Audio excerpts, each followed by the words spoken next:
Welcome to Sneha teaching. तो कैसे हैं आप सब? आई होप आप सब अच्छे हैं और अपना बहुत बहुत ध्यान रख रहे हैं। दिन आज दिन कल पता नहीं कब आ जाए केवीएस का रिजल्ट, और मैं डेडिकेटेड हूँ फिलहाल अभी सिर्फ और सिर्फ केवीएस पे।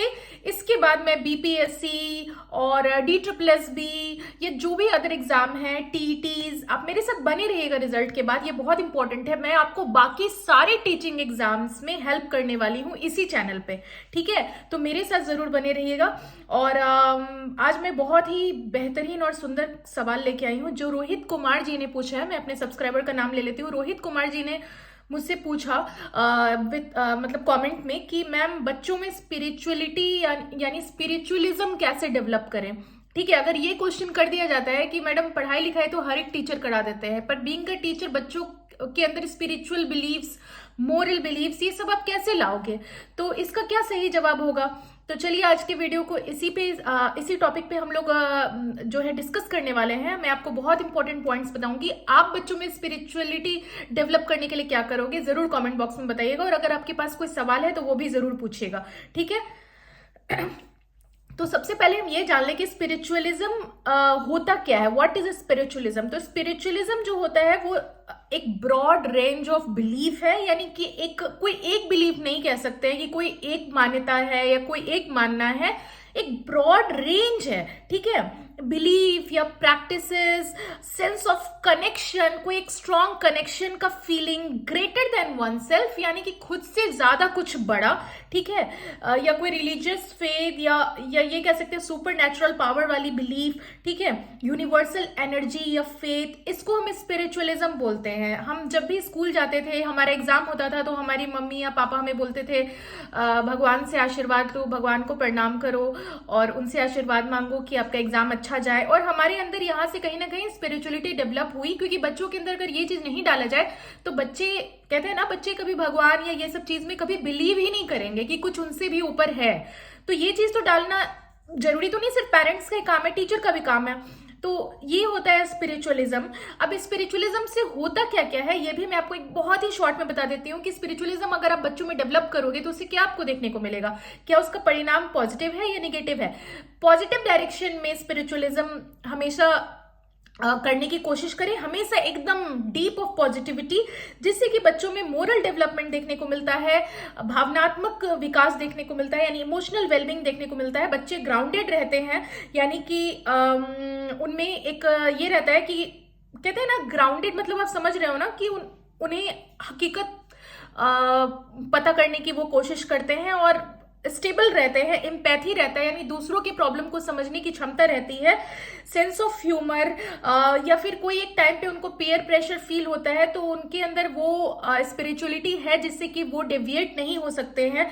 निगेटिविटी बच्चों से दूर रहती है, बैड हैबिट्स दूर रहती है। तो स्पिरिचुअलिटी बहुत ज्यादा मदद करता है बच्चों को उनके जिंदगी के हर मोड़ पे, ठीक है? तो कैसे डेवलप करेंगे टीचर?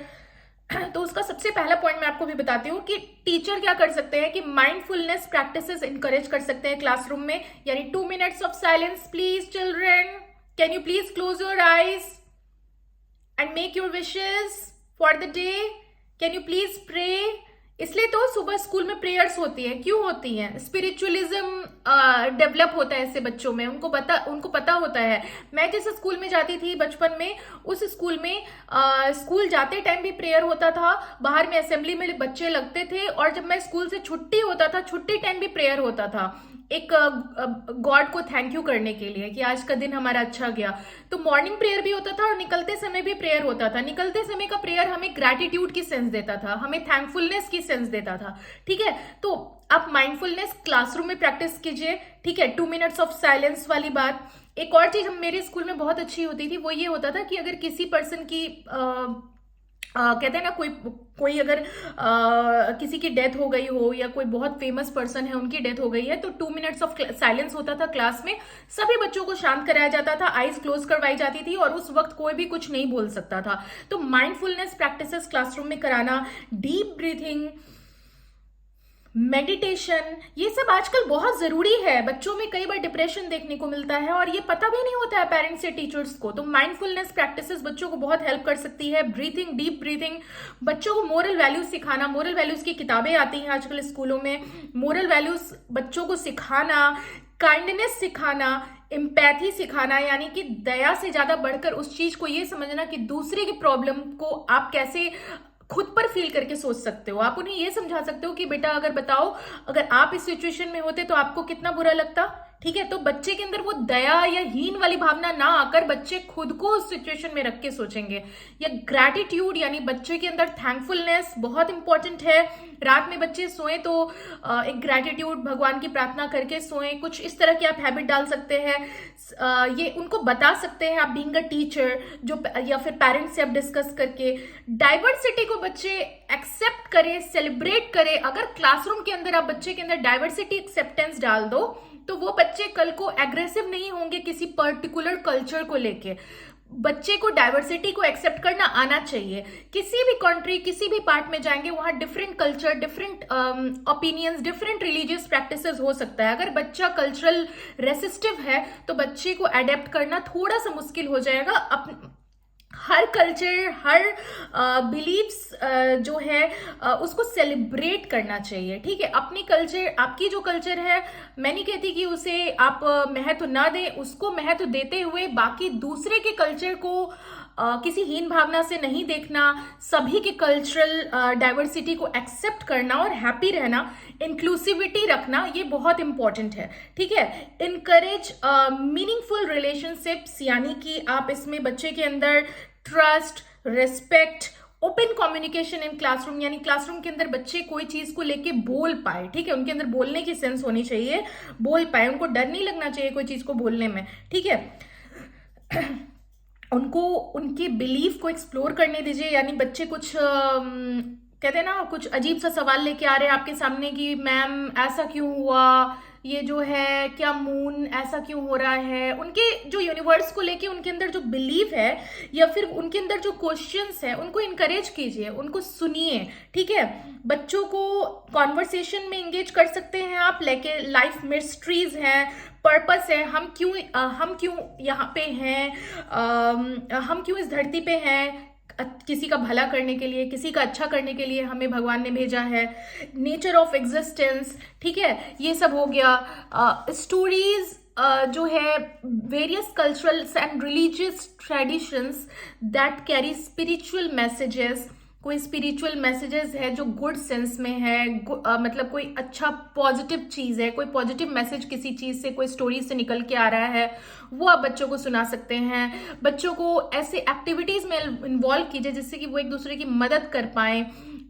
इंडिविजुअल बिलीव्स, यानी कि, और हर बच्चे की अपनी खुद की बिलीफ होती है, हर बच्चे की एक बिलीफ नहीं हो सकती। आप अपनी बिलीफ हर बच्चे पे नहीं डाल सकते हैं, तो हर बच्चे की जो अपनी खुद की बिलीफ है उसको रिस्पेक्ट कीजिए। ये नहीं बोलने लगिए क्योंकि वो छोटे बच्चे हैं, ये नहीं आप बोल सकते हैं कि अरे कुछ भी ये बच्चा सोच के आ रहा है यार, बोर कर दिया इस बच्चे ने।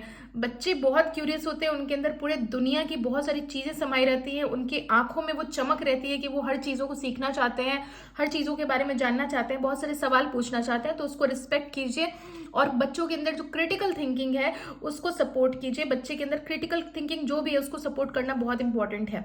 ठीक है, तो इसी तरह से जो है एक टीचर जो है बच्चों के अंदर स्पिरिचुअलिज्म को डेवलप कर सकते हैं। और हमेशा इस चीज का ध्यान रखना है कि स्पिरिचुअलिज्म को जो आप डेवलप कर रहे हैं बच्चे के अंदर, वो हमेशा पॉजिटिविटी, पॉजिटिव माइंडफुलनेस से भरा होना चाहिए। कोई भी चीज निगेटिव डायरेक्शन में नहीं होना चाहिए। मैंने आज का टिप्स दिया, अब आप इसको नोट्स बना लो, अपने वर्ड्स में फ्रेम करके आप अपना आंसर रेडी करो। अगर आपसे इस तरह से सवाल किया जा सकता है तो आप इसका जवाब इस तरीके से दे सकते हो। मैंने आपको एक टोटल क्लास ली, मैंने आपको समझाया कि क्या क्या चीजें आप कर सकते हैं। ठीक है, अब आंसर इतना बड़ा थोड़ी होगा, आंसर तो आपको 5 मिनट में देना है, 5 मिनट भी नहीं, शायद 1 मिनट के अंदर आपको इसका आंसर देना होगा, क्योंकि 15-20 मिनट का इंटरव्यू होगा तो एक सवाल पे इतना लंबा जवाब थोड़ी होगा। तो मैंने आपको कुछ पॉइंट्स बताए। ठीक है, अब आप इसे अपने शब्दों में फ्रेम करके कैसे उनको समझा सकते हो, ये है आपका काम। ठीक है, तो आज के वीडियो में सिर्फ इतना ही। मिलती हूँ नेक्स्ट वीडियो में एक नए टॉपिक के साथ। तब तक के लिए गुड बाय। आप लोग सब अपना ध्यान रखिएगा, स्वस्थ रहिएगा, मस्त रहिएगा और व्यस्त रहिएगा।